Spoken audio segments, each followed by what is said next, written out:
Result वाला YouTube channel पर आपका स्वागत है। पिछली कक्षा में हम लोग बिहार बोर्ड के संस्कृत के अष्टम यानी 8वां पाठ का अध्ययन किए थे। आज हम लोग इस वीडियो में इसके नवम यानी कि 9वां पाठ का अध्ययन करेंगे। इससे पहले अगर आप इस चैनल पर पहली बार आए हैं तो इस चैनल को सब्सक्राइब कर लीजिए, जिससे कि आने वाला वीडियो आपको आसानी से मिल सके, ठीक है ना। और अगर आप पहले से जुड़े हुए हैं तो लाइक और सब्सक्राइब तो किए ही हैं, लाइक और शेयर जरूर कीजिए, जिससे कि अन्य कोई फायदा इससे मिल सके। तो चलिए आज हम लोग इसका शुरुआत करते हैं। आज हम लोग पढ़ेंगे स्वामी दयानंद। स्वामी दयानंद का पहले अगर पूरा नाम जान ले तो स्वामी दयानंद सरस्वती इनका पूरा नाम था, ठीक है ना। अब कहता क्या है जरा हम लोग देख लेते हैं। पहले हम लोग पाठ परिचय कर लेते हैं। पाठ परिचय पहले हम लोग कर लेते हैं।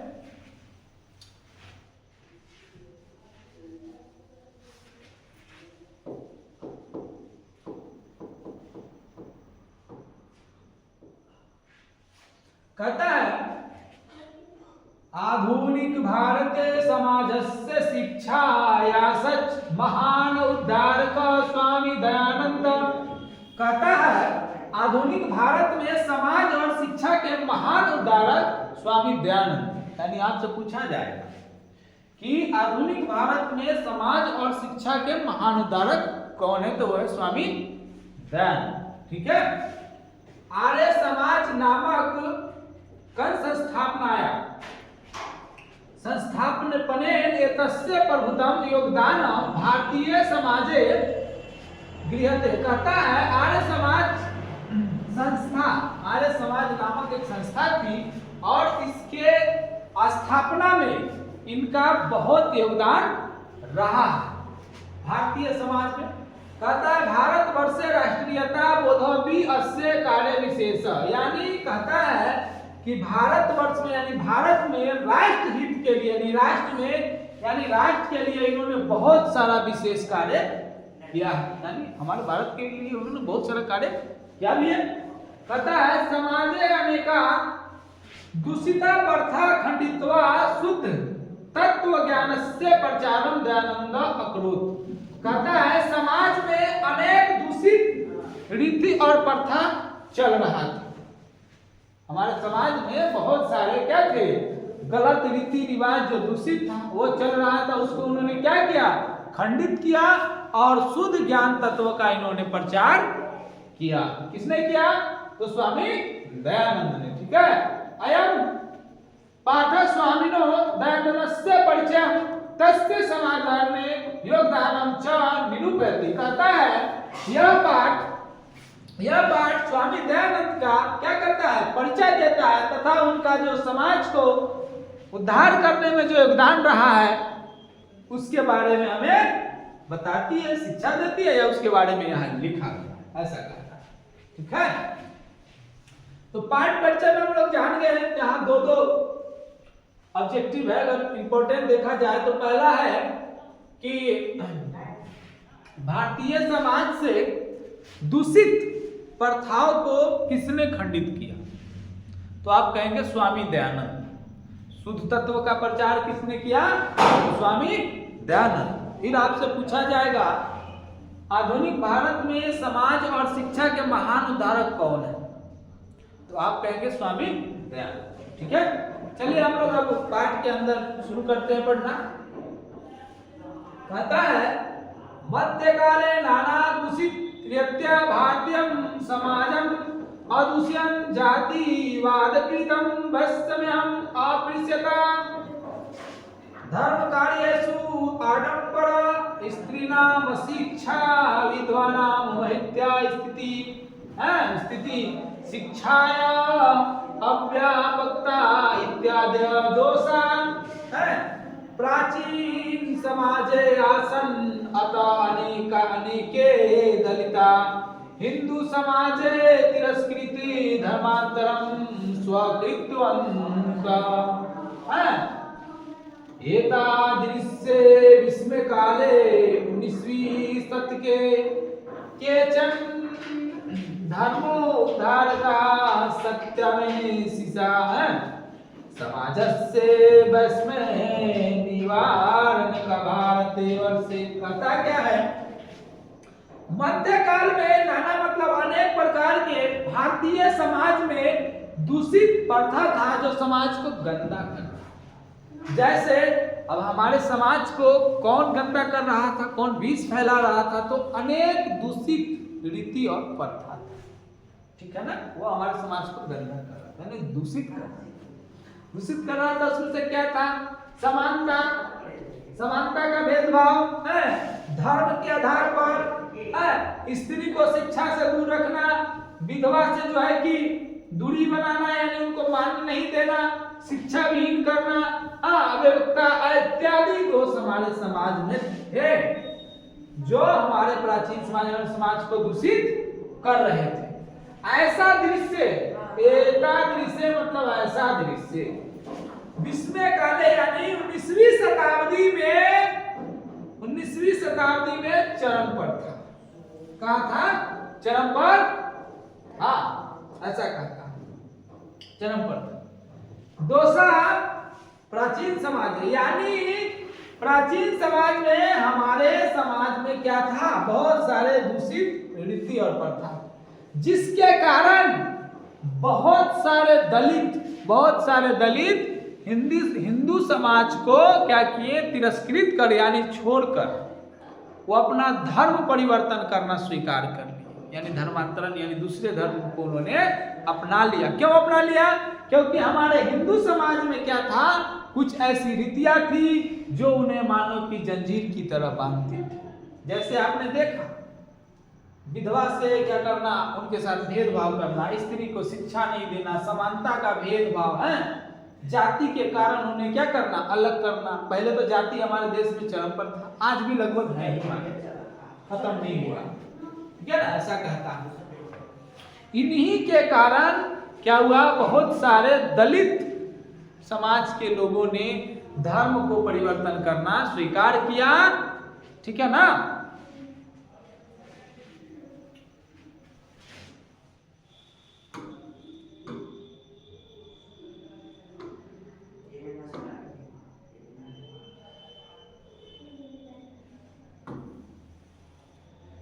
परारदूर भवनाते सूनुनम स्वामी दयानंद विचारनामा व्यापकत्वात् समाज धारणस्य संकल्पाच शिखर स्थानीय। अब कहता है, उसी समय भारतीय समाज में बहुत सारे समाज उद्धारक हुए। उनमें स्वामी दयानंद का जो विचार था वो शिखर पर था, ठीक है ना, ऐसा कहते हैं और हम ऐसा मानते भी हैं, है ना।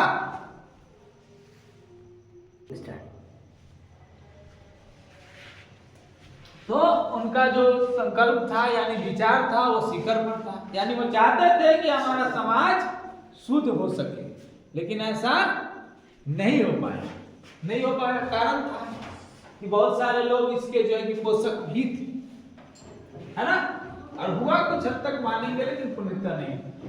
स्वामिना जन्म गुजरात प्रदेश से टंकारा नाम के ग्राम में 1824 ईस्वी वर्ष अभूत।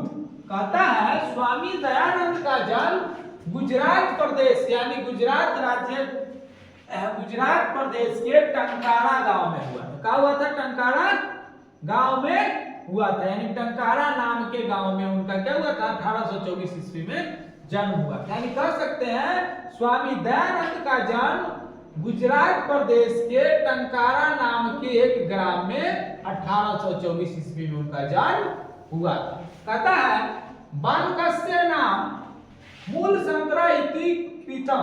अब कहेगा कि स्वामी दयानंद के बचपन का क्या नाम था, तो आप कहेंगे कि उनका बचपन का नाम मूल शंकर, ठीक है ना। कहता है, संस्कृतस्य शिक्षाया एवं धर्मस्य प्रारंभो जाता कर्मकांडी परिवारे तादृशेव व्यवस्था तदानी मास्ति शिवोपास के परिवारे मूल शंकरस्य कृते शिवरात्रि महापर्व उद्बोधकम जातम। कहता है स्वामी दयानंद का जो शिक्षा शुरुआत हुई, उन्होंने जो अध्ययन शुरू किया, पढ़ना शुरू किया, उन्होंने संस्कृत भाषा से पढ़ाई शुरू की थी। ठीक है, उनका जो परिवार था वो कर्मकांडीय परिवार था, यानी पूजा पाठ करने वाला परिवार था और शिव का उपासक था। क्या था? शिव का उपासक। ठीक है ना। एक दिन मूल शंकर के परिवार में शिवरात्रि यानी महाशिवरात्रि पर्व के दिन एक उत्सव का आयोजन हुआ जो समाज में था। उसी में रात्रि जागरण काले मूल शंकरे दृष्टम यत् शंकरस्य विग्रह मारुआ मूस का विग्रह पितानी द्रव्यानि भक्ष्यन्ति। यानी कहता है कि उसी में रात्रि जागरण में, यानी शिवरात्रि जो था उसके रात्रि जागरण में मूल शंकर ने देखा कि शिव के,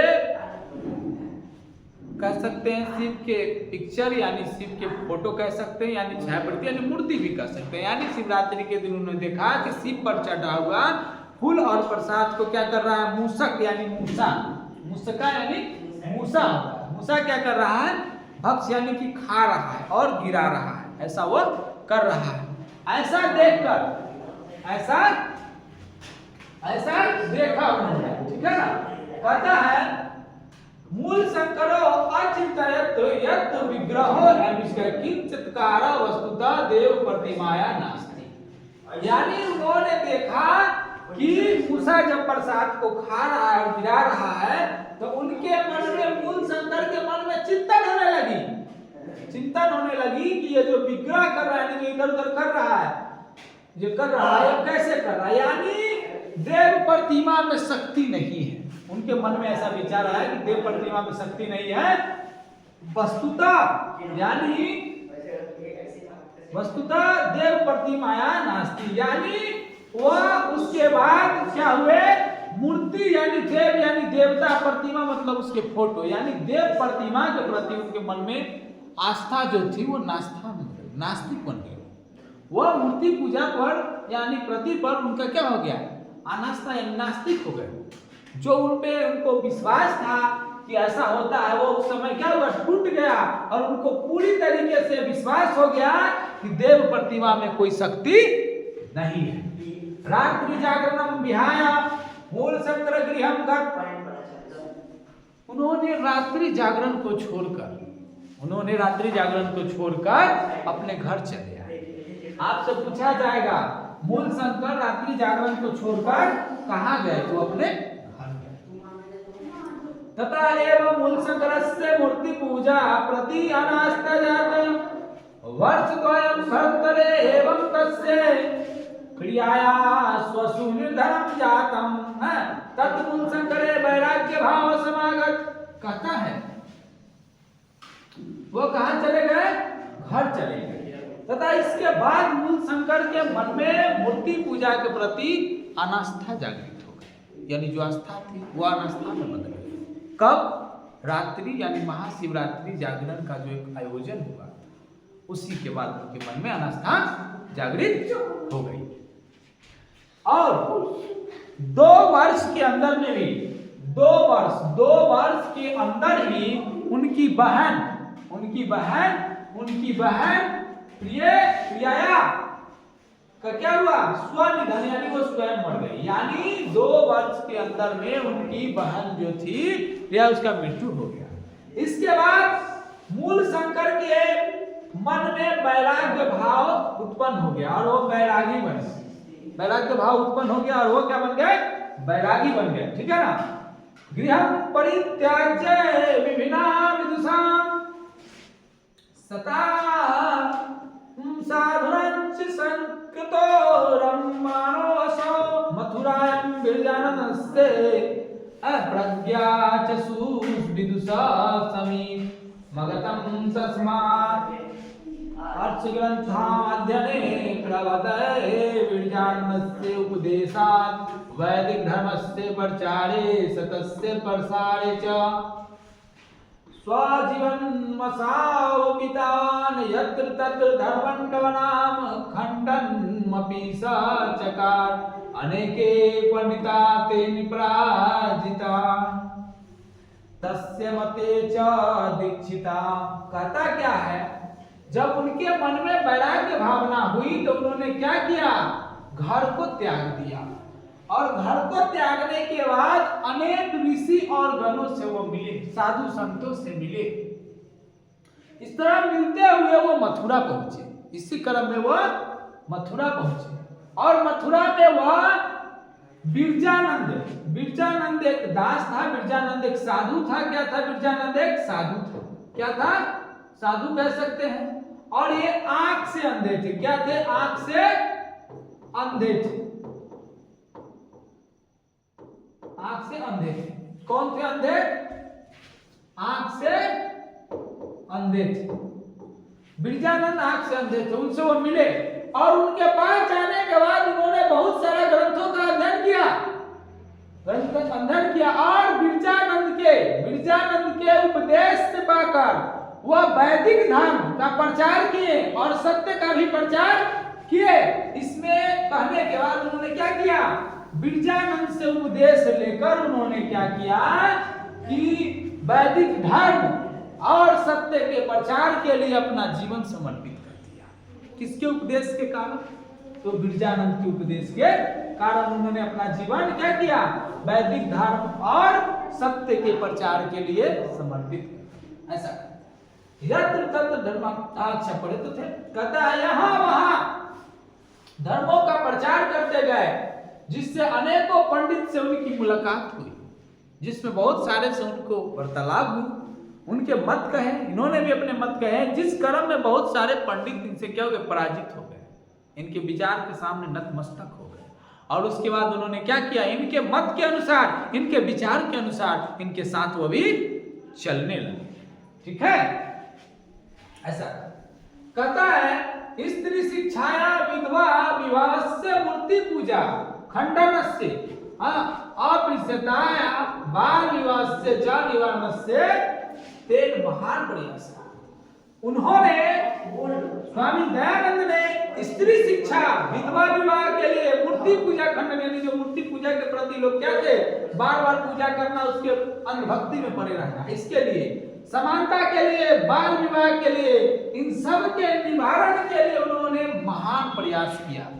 यानी उन्होंने चाहा कि जो जो हमारे धर्म में त्रुटियां हैं वो दूर हो, और उन्होंने महान प्रयास किया। किन किन कार्य के लिए? स्त्री शिक्षा के लिए, विधवा विवाह के लिए, मूर्ति पूजा के लिए, समानता के लिए, बाल विवाह के, इन सब के निवारण के लिए उन्होंने महान प्रयास किया। विभिन्न समाज धारक के सकृत, बहुत सारे समाज धारक भी हुए, है ना। कहता है स्व सिद्धांतान संकलनाय सत्यार्थ प्रकाशक नामकम ग्रंथम राष्ट्र भाषायम विच्य स्वानुयायिनाम। स्वानु अनुयायी, इसको यहाँ क्या, इसको जब तोड़ेंगे ना तो स्व हो जाएगा, और इसमें कौन सा संधि होता है? दीर्घ संधि हुआ। कौन सा संधि हुआ?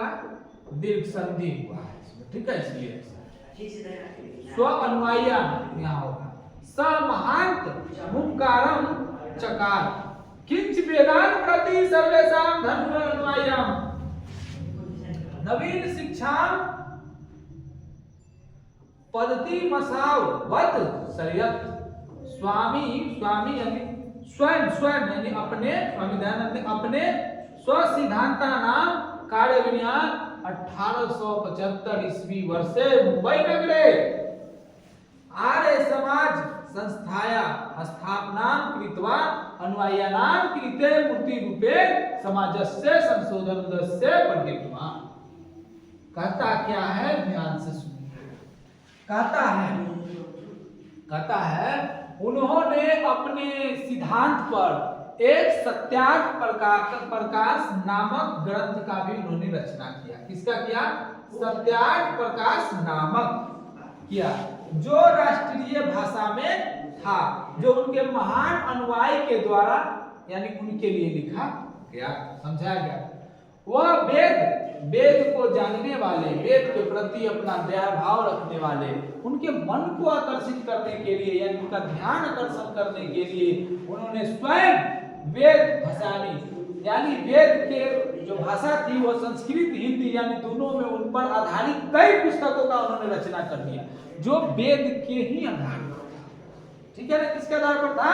वेद के आधार पर उन्होंने कई सारे ग्रंथों का रचना किया जो वेद से मुख्य मुख्य बात को लेकर के लिखा गया था और वो हिंदी और संस्कृत भाषा में। प्राचीन शिक्षा में दोष को दिखाना और नवीन शिक्षा में उसमें सुधार करना स्वामी दयानंद का ये कार्य था। वो अपने सिद्धांत को कार्य में रखने के लिए उनका जो विचार था उसके कार्य को अपने रखने के लिए मतलब कुछ दिनों तक चलता रहे, इसलिए 1875 ईस्वी में उन्होंने क्या किया, मुंबई नगर में आर्य समाज नामक संस्था का उन्होंने स्थापना की जो उनके अनुयायी के द्वारा समाज में संशोधन का कार्य करती है। यानी वो आज भी चल रही है आर्य समाज, जो उनका जो अनुयायी है यानी उनके जो लोग बचे हैं अभी उनके विचारक हैं वो उनका काम अभी भी कर रहे हैं और समाज में जो त्रुटियां रह गई है उसमें वो क्या कर रहे हैं, सुधार कर रहे हैं। ऐसा कर रहे हैं। संप्रति मतलब कहता है अभी कह सकते हैं, अभी वर्तमान, अभी आर्य कह सकते हैं, इस समय कह सकते हैं, इस समय इसका हिंदी इस समय होता है। संप्रति मतलब इस समय कह सकते हैं।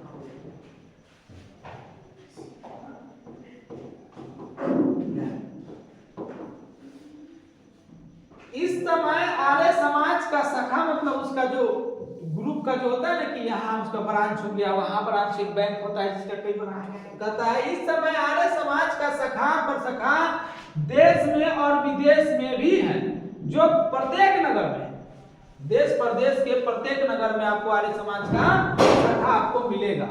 आपसे पूछा जाएगा आर्य समाज की शाखा कहाँ है, देश प्रदेश के हर नगर में आपको जो है कि आर्य समाज का जो है कि शाखा मिल जाएगी। ठीक है, सर्वत्र मतलब सभी जगह,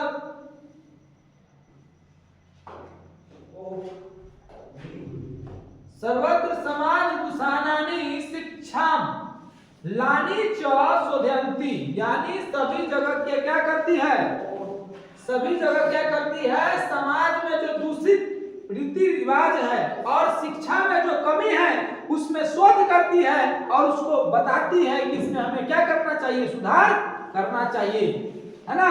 कहता है शिक्षा बुद्धो गुरुकुल नाम DAV दयानंद एग्रो वैदिक विद्यालयानां समूह स्वामिनो दयानन्दस्य मृत्यु 1883 अनंतरम प्रारब्ध तदनुयायी भी वर्तमान शिक्षा पद्धत्यो समाजस्य प्रवर्तने च दयानन्दस्य आर्य समाजस्य च योगदानं सदा स्मरणीय अस्ति। कहता है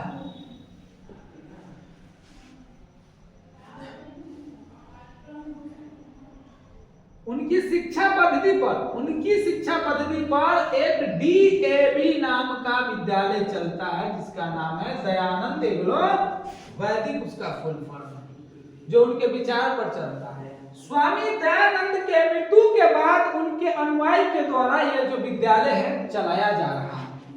स्वामी दयानंद का मृत्यु 1883 ईस्वी में हुआ था और जन्म कितना में हुआ था, 1824 ईस्वी में हुआ था। जन्म 1824 और मृत्यु हुआ था 1883 ईस्वी में। ठीक है, आप इसको ऐसे लिख लेंगे, इसका मतलब यहां से यहां तक इनका जीवन काल चला। इसके अंतरंग उनका जो अनुयायी है वो क्या करता है, समाज में जो भी दूषित रीति प्रथा उसको दूर करता है और नए शिक्षा नीति बताता है। वर्तमान में समाज के उद्धार में आर्य समाज और स्वामी दयानंद के योगदान का हमेशा क्या लोग करेंगे, याद रखेंगे। क्या करेंगे, स्मरणीय यानी याद रखना होता है, यानी याद रखना। इस तरह आज हम लोगों ने बिहार बोर्ड संस्कृत भाषा के 9वां पाठ का यानी 9वां पाठ का हम लोगों ने आज अध्ययन किया अब बहुत जल्द हमारा जो है कि लॉन्ग क्लास 1 खत्म हो जाएगा, उसके बाद फिर से इसके पार्ट 2 आ जाएंगे, जो होंगे ऑब्जेक्टिव बहुविकल्पीय प्रश्न जिसे हम लोग कहते हैं, वो आ जाएंगे। सबके लगभग वही हाईएस्ट आपका जो है कि 15 मिनट का वीडियो वो होगा ज्यादा से ज्यादा, ठीक है ना, ऑब्जेक्टिव का, जिसमें से लगभग क्वेश्चन आपको पता है कि लगते हैं, ठीक है। तो जैसे ही हमारा क्लास पूर्णतः ये किताब का खत्म होता है, फिर हम लोग ऑब्जेक्टिव को लेकर के आएंगे, ठीक है ना। इसलिए अगर आप चैनल पर नए हैं तो चैनल को सब्सक्राइब कर लीजिए, जिससे कि आने वाला वीडियो आपको आसानी से मिलता रहे, ठीक है। और अपने दोस्तों को भी इस वीडियो को भेजें, जिससे उनको भी ये फायदा हो और इससे वो पढ़ सकते हैं। तो आज के लिए बस इतना ही, फिर मिलेंगे अगले वीडियो।